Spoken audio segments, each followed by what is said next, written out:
बिस्मिल्लाहिर्रहमानिर्रहीम। अस्सलाम वालेकुम नाज़रीन। यूट्यूब चैनल के साथ मैं हूं आपका मेज़बान अबू शाम। नाज़रीन कराम, इस वक्त सियासी बहरान इंतहाई शिद्दत इख्तियार कर चुका है और अब जो हालात लग रहे हैं उनसे वाज़ेह हो रहा है कि बात अब दिनों और महीनों तक नहीं चलने वाली और इस सियासी बहरान का खात्मा मुमकिन है कि आइंदा चंद घंटों में ही ख़त्म हो जाए। इस हवाले से एक सीनियर सियासतदान का भी बयान सामने आ चुका है, जिसके मुताबिक आने वाले 48 से 72 घंटों में इस हुकूमत का खात्मा होने जा रहा है। वतन अजीज में सबसे तवील, बड़ा और सियासी बहरान जो इस वक्त जारी है, ये इंतहाई खतरनाक भी है। और इस बहरान में जो दानिशवर हैं या कहने वाले, वो ये भी कहते हैं कि मुल्क इस वक्त दिवालिया हो चुका है, लेकिन उसका बाकायदा ऐलान नहीं किया जा रहा, जिस तरह श्रीलंका ने अपने दिवालिया होने का ऐलान कर दिया था। गुज़श्ता तकरीबन 6 माह के दौरान पाकिस्तान में एक अजीब तरह का तमाशा लगा हुआ है और इस मुल्क की अशराफिया अपनी नस्लों की बका के लिए इस मुल्क को तबाह कर रही है और इस मुल्क के साथ आए रोज नित नए तजर्बे किए जा रहे हैं। 4 महीने तक हमजा शहबाज की हुकूमत बचाने के लिए मुल्क में अनोखे खेल खेले गए और मुल्क को बहरानों का शिकार किया गया। और इसके बाद इस वक्त इस अशराफिया का या इस कंपनी का, जिसको इम्पोर्टेड हुकूमत भी कहते हैं, तो उसका सारा फोकस जो है वो वफाक पे है और वफाक में इस वक्त अजीब अजीब किस्म के खेल खेले जा रहे हैं। हमजा शहबाज की हुकूमत तो नहीं बच सकी, लेकिन साबिक सदर आसिफ अली जरदारी इस मुल्क से जो खिलवाड़ कर रहे हैं वो भी सबके सामने है। बिलावल भुट्टो को वज़ीर ख़ारजा के ओहदे पर रखकर उससे तजर्बे किए जा रहे हैं और उसको सिखाया जा रहा है, क्योंकि उन्होंने मुस्तकबिल में इस मुल्क का वज़ीर आज़म बनना है। इसके साथ असद महमूद भी अपना मुस्तकबिल संवारने में लगे हुए हैं। यानी कि इस वक्त जो मुल्क में खेल चल रहा है वो जो अशराफिया और इम्पोर्टेड हुकूमत अपनी नस्लों को मुस्तकबिल संवारने के लिए कर रहे हैं या अपने इक़्तिदार को मज़ीद तूल देने के लिए। इस 5-6 महीने के इक़्तिदार ने मईशत को तबाह कर दिया। इस इम्पोर्टेड कंपनी ने सिर्फ 5-6 महीने की एक कलील मुद्दत में इस मुल्क का कबाड़ा निकाल दिया है और हालात जिस नहज पर आ चुके हैं उसको आप बखूबी देख रहे हैं।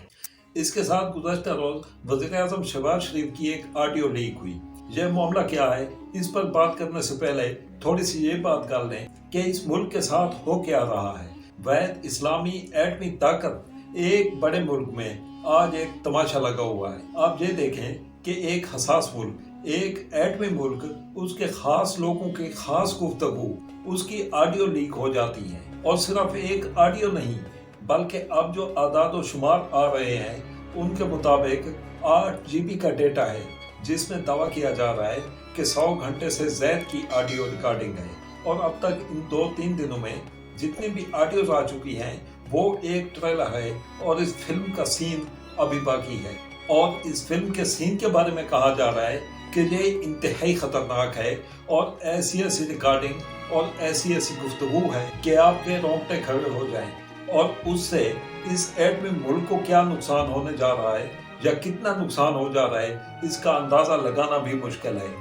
अब तक जितने भी ऑडियोज आ चुके हैं उसके बाद हुकूमत के ऐवानों में एक खलबली मची हुई है और मजीद ऑडियो रिकॉर्डिंग को पब्लिक होने से रोकने के लिए इस हुकूमत ने हाथ पांव मारने शुरू कर दिए हैं। और ये जो हैकर्स हैं जिनके पास ये सारा डेटा मौजूद है, ये ऑडियो रिकॉर्डिंग मौजूद है, उनको 5 से 6 अरब डॉलर की पेशकश की जा चुकी है।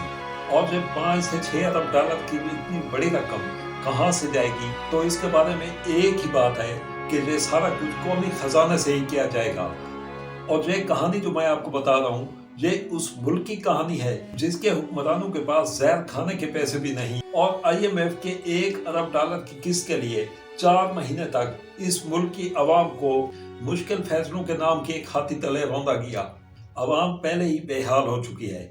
एक तरफ सैलाब से तबाह हाल आवाम अपना वजूद संभाल भी नहीं पा रही और दूसरी तरफ मुश्किल फैसलों के नाम पर आए रोज पेट्रोल, बिजली, आटा और दीगर अशिया की कीमतें हैं कि बढ़ती ही जा रही हैं।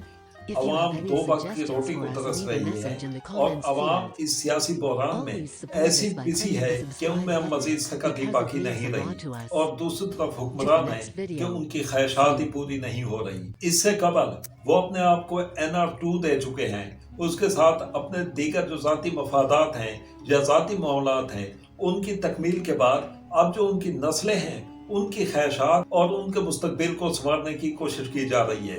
تو ایک روز قبل جو آڈیو سامنے آئی، وزیر اعظم پاکستان میاں شہباز شریف ایک سرکاری افسر سے بات چیت کر رہے ہیں۔ اس آڈیو کے مطابق وزیر اعظم صاحب کی بھتیجی ہیں مریم صفدر صاحبہ، اور مریم صفدر صاحبہ کے داماد ہیں رحیل صاحب۔ وہ رحیم یار خان میں اتحاد پارک کے نام سے ایک ہاؤسنگ سوسائٹی بنا رہی ہیں۔ تو اس ہاؤسنگ سوسائٹی کے لیے رحیل صاحب کو ایک رجسٹریشن چاہیے تھا، اور جو یہ ہاؤسنگ سوسائٹی ہوتی ہے یا اس طرح کے جو پروجیکٹ ہوتے ہیں تو ان میں جو بھی کام ہوتا ہے، ظاہری بات ہے یہ ایک بزنس ہے، اور بزنس میں ہر چیز پرائیویٹ ہوتی ہے۔ تو یہاں پہ معاملہ یہ ہے کہ اس ہاؤسنگ سوسائٹی میں جو یہ اتحاد پارک ہے رحیم یار خان میں، یہاں پہ ایک رجسٹریشن بنایا جا رہا ہے، اور وہ رجسٹریشن سرکاری خرچے پہ بنایا جا رہا ہے، یعنی اس کے پیسے بھی قومی خزانے سے جا رہی ہیں، یعنی اس کے پیسے بھی مریم نواز صاحبہ اپنے داماد کو اپنی جیب سے نہیں دے رہی، بلکہ وہ کسی نہ کسی طور پر قومی خزانے سے نکال کر اپنے داماد کو ریلیف دے رہی ہے۔ تو یہ صرف ایک آڈیو نہیں، بلکہ اس وقت ان آڈیوز کا طوفان آ چکا ہے۔ اگر آپ دوسری آڈیو سنیں مریم صفدر صاحبہ کی، تو اس میں وہ کہہ رہی ہیں کہ مزید ریٹ بڑھانے پڑیں گے۔ یہ وہی مریم صفدر ہیں جو جلسے میں آ کے کہتی ہے کہ مہنگا پیٹرول ہونے کی وجہ سے عوام کو جو مشکلات ہیں اس کی وجہ سے مجھے نیند نہیں آ رہی، یا یہ کہ میاں صاحب اجلاس سے اٹھ کر چلے گئے، وہ عوام پر مزید ظلم برداشت نہیں کر سکتے۔ یہ وہی مریم صفدر صاحبہ ہے جو ایک طرف اپنے داماد کو ریلیف دینے کے لیے قومی خزانے کو لوٹ رہی ہیں، اور دوسری طرف وہ ایک آڈیو میں کہہ رہی ہیں کہ ریٹس یا مہنگائی مزید بڑھانی پڑے گی۔ ان 5 سے 6 مہینوں میں یہی ڈرامے چلائے گئے، بلکہ ان کا جب بھی اقتدار آیا ہے، چاہے 90 کی دہائی ہو یا بعد کے ان کے دور حکومت ہوں، تو ان میں اس طرح کی لوٹ مچائی گئی جس طرح کے ابھی آپ دیکھ رہے ہیں۔ لیکن اس وقت یہ تھا کہ سوشل اور ڈیجیٹل میڈیا نہیں تھا، اور اخبارات اور چینل وغیرہ جو ہوتے تھے تو ان کو خرید لیا جاتا تھا۔ جس طرح اب ہوا ہے، اس وقت بھی یہی صورتحال چل رہی ہے کہ چینلز اور اخبارات جو ہیں ان کو اشتہارات کے ذریعے خریدا جا چکا ہے، اور وہ یہ خبریں نہیں دے رہے یا حقیقت کو چھپایا جا رہا ہے۔ تو ان 5 سے 6 مہینوں کے ان ڈراموں نے معیشت کا کباڑہ کیا، ملک کا کباڑہ کیا، اور عوام کو ذلیل و خوار کر کے رکھ دیا، اور اپنے لیے جتنے بھی ریلیف تھے، NRO2 تھا، اور اس کے ساتھ الیکشن کمیشن اور دیگر اداروں میں اپنی مرضی کے افسران تعینات کیے گئے اور اپنی مرضی کی اصلاحات کی گئی۔ عوام کسی طور پہ ان کا فوکس نہیں ہے، اور نہ ان کا فوکس رہے گا۔ ان کا سارا فوکس اس طرح کی سیاست ہوتی ہے جس طرح کی سیاست آپ پچھلے 5-6 مہینوں میں دیکھ چکے ہیں۔ تو ان 5 سے 6 مہینوں کے دور اقتدار میں نہ ملک میں کچھ بچا، اور نہ ہی دنیا میں پاکستان کا وقار انہوں نے سلامت رہنے دیا۔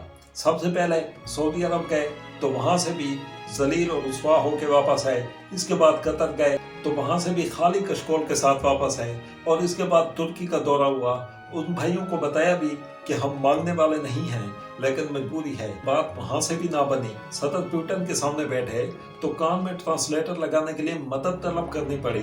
مٹھائی کا ایک دانہ کھانے کے بعد ایسی سیلفی بنائی گئی جیسے انہوں نے قلعہ خیبر فتح کر لیا ہو۔ اس کے بعد امریکہ میں ایک صحافی جو میاں شہباز شریف صاحب کا انٹرویو لے رہی تھی، ان کو بولا کہ آپ اگر کچھ نہیں دے سکتی، کم سے کم آپ کے پاس کیمرہ ہے تو آپ ہمیں کسی سے پیسے لے کر دیں، اور اس کے بعد اقوام متحدہ میں بھی تھوک لگا کے واپس آ گئے۔ ابھی میاں شہباز شریف صاحب جب واپس آ رہے ہیں تو وہ اپنے ساتھ ایک اور تحفہ بھی لا رہے ہیں، اور وہ تحفہ ہے اسحاق ڈار، اور اس کے ذریعے ایک نیا تجربہ کیا جائے گا اور اقتدار کو مزید طول دینے کی کوشش کی جائے گی۔ لیکن اس وقت جو ملک میں آڈیو کا طوفان آیا ہوا ہے اور پے در پے چیزیں منظر عام پر آ رہی ہیں، تو اس کے بعد یہ دیکھا جا رہا ہے کہ یہ حکومت کم سے کم اس طوفان کو سنبھال نہیں پائے گی، اور ان کا اب جل جانا لازم ہو چکا ہے۔